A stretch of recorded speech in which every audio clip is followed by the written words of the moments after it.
ನಿನಗಾಗಿರೋ ಅನ್ಯಾಯದ ವಿರುದ್ಧ ಮಾತಾಡಿದ್ಯಲ್ಲ, very good ಕಂದ. ಆ ದಮಯಂತಿ ನೀನು ಕೊಟ್ಟಿರೋ ಕಾಟಗಳಿಗೆಲ್ಲ ಇವತ್ತು ಸರಿಯಾದ ಶಿಕ್ಷೆ ಆಗ್ಲೇಬೇಕು. ಅಕ್ಕೆ ಅಕ್ಕೆ ಒಂದ್ ನಿಮಿಷ ನನ್ನ ಮಾತು ಕೇಳಿ ಅಕ್ಕೆ, ನನ್ ಕೈ ಬಿಡಿ ಅಕ್ಕೆ.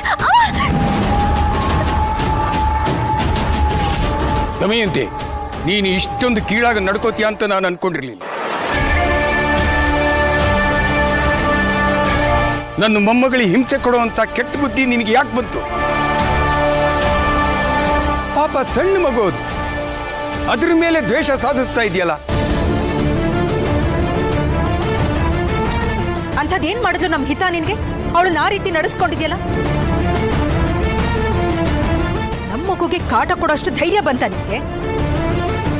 ಛೇ, ನಿನಗ್ ಸ್ವಲ್ಪನಾದ್ರೂ ಮನುಷ್ಯತ್ವ ಅನ್ನೋದೇ ಇಲ್ವಾ?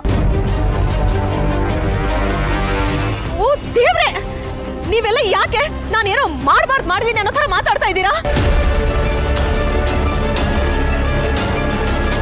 ನಾನಾಗ್ಲೇ ಹೇಳಿಲ್ವಾ ಚಿಕ್ಕ ಮಕ್ಕಳಿಗೆ ಚಿಕ್ಕವರಿದ್ದಾಗಲೇ ಡಿಸಿಪ್ಲಿನ್ ಕಲಿಸ್ಬೇಕು ಅಂತ?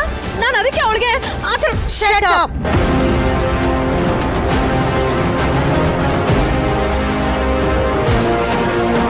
ಮಾಡ್ಬಾರ್ದು ತಪ್ಪು ಮಾಡಿ ಈಗ ಅದನ್ನ ಸಮರ್ಥಿಸ್ಕೊಳ್ತಾ ಇದ್ಯಾ. ಡಿಸಿಪ್ಲಿನ್ ಹೆಸರಲ್ಲಿ ಮಗುಗೆ ತೊಂದರೆ ಕೊಡ್ತಾ ಇರೋದನ್ನ ನೋಡ್ಕೊಂಡು ಸುಮ್ಮನಿರೋದಕ್ಕಾಗೋದಿಲ್ಲ. ಹಿತಂಗೆ ಬಿಸಿ ಹಾಲು ಕೊಡೋದು ಡಿಸಿಪ್ಲಿನಾ? ಅಯ್ಯೋ ಶರತು, ಆ ಹಾಲ್ ಬಿಸಿ ಇದೆ ಅಂತ ನನಗೆ ಗೊತ್ತಿರ್ಲಿಲ್ಲ, ಗೊತ್ತಾ? ಹಾಗಾದ್ರೆ ಪುಟ್ಬೇಡಮ್ಗೆ ಊಟನೇ ಕೊಡದೇ ಇರೋದು? ಅವಳು ಆಲ್ರೆಡಿ ಏನೋ ತಿಂದಿರ್ತಾಳೆ, ಹಸಿವಿರಲ್ಲ ಅಂತ ನಾನು ಕೊಡ್ಲಿಲ್ಲಪ್ಪ. ಮತ್ತೆ ಅವಳನ್ನ ಬಿಸ್ತಲ್ಲಿ ನಿಲ್ಸಿದ್ದು? ಮಕ್ಕಳಿಗೆ ಸಾಕು ದಮಯಂತಿ.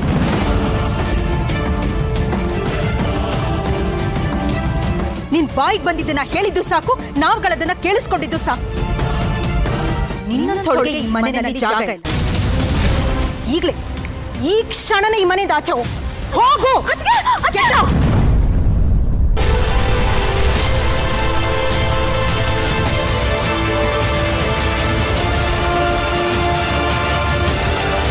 ಏನು? ನಾನು ಮನೆ ಬಿಟ್ಟು ಹೋಗ್ಬೇಕಾ? ಮನೆ ಬಿಟ್ಟು ಹೋಗೋಂತ ತಪ್ಪು ನಾನೇನ್ ಮಾಡಿದ್ದೀನಿ?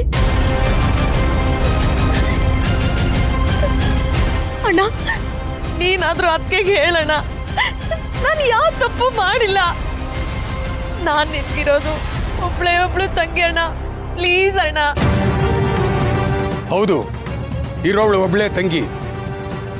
ಆದ್ರೆ ನೀನ್ ತಂಗಿ ತರ ನಡ್ಕೊಂಡಿದ್ದಿದ್ರೆ ನಾನು ನಿನ್ ಪರವಾಗಿ ನಿಲ್ತಾ ಇದ್ದೆ.